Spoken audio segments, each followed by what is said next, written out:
We're building a new water wheel at the GRIST MILL Keremeos. This is based on an 1877 flour mill is here, and we've got the original building and the original machinery inside.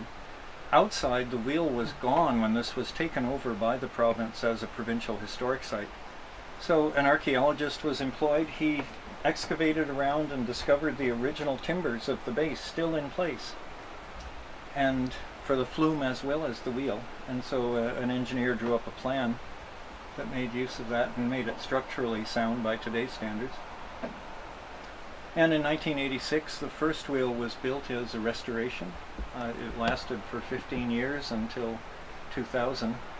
A new one was built in 2001. That one lasted 15 years, and now we're building the third restoration wheel. We're using traditional techniques, mortise and tenon joints and the big timbers. We're using a lot of bolts, which probably wouldn't have been historic. The modern engineers suggested them as a practical way to get this done. We're using hand old style nails, cut nails, and the cut nails are made by a company in Massachusetts that started making nails for commerce in the 1850s, and they're still making them today.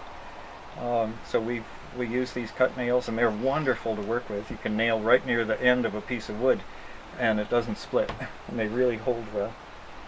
And these are the kind of nails they would have used in the 1870s here, so we're keeping the historic tools going as well. For our work we use a combination of modern tools and historic ones. We're trying to be practical as opposed to a living history site, so I'm not working in costume, I'm working in comfort. And we're using a combination of electric tools and hand tools. We use a lot of hand tools, hand chisels, hand saws. But we also use the radial arm saw and the modern drill press. Ultimately, what will you produce here? So this is a flour mill, and it was made in the 1870s to stimulate agriculture in this area. The man who owned it, Mr. Barrington Price, was a wealthy young Englishman who had inherited a great fortune, and he was from one of the large landowning families in England.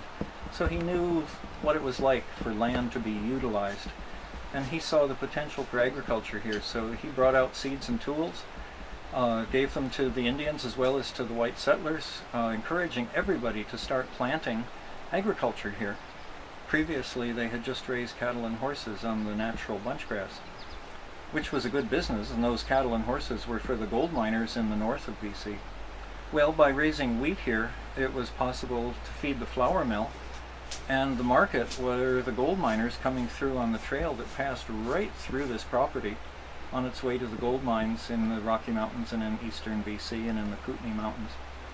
So the market was that, and it gave people living in this valley a chance to raise money, make money, by selling wheat to the mill. 1881, there's a newspaper story in Victoria. It says Price's mill is running day and night and can't keep up with the demand. I assume that's in the Times Colonist. That's in the Times Colonist, the British Colonist. And the intriguing thing there is, think about it, running day and night. They had a lot of wheat.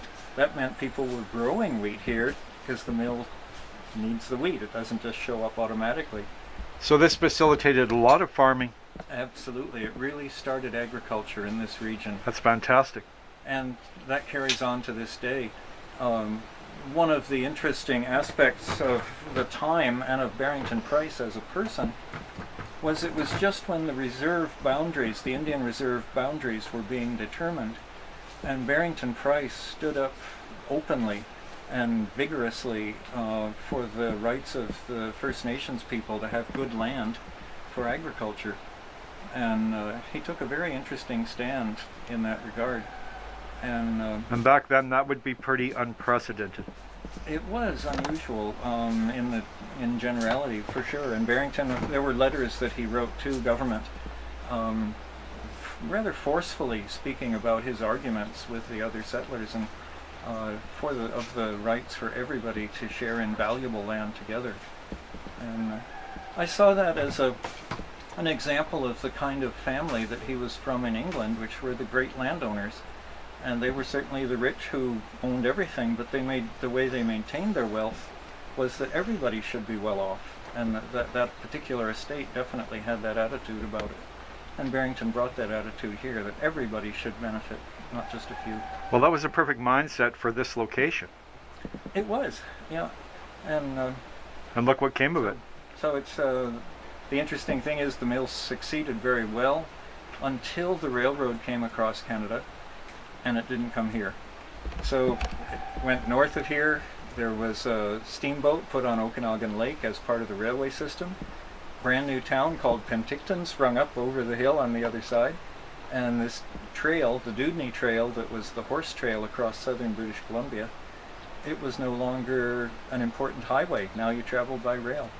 So suddenly, almost overnight, this became a backwater. So Penticton became the commercial center, and this little mill and its general store were of little or no value, and closed up at that time. Just became a home.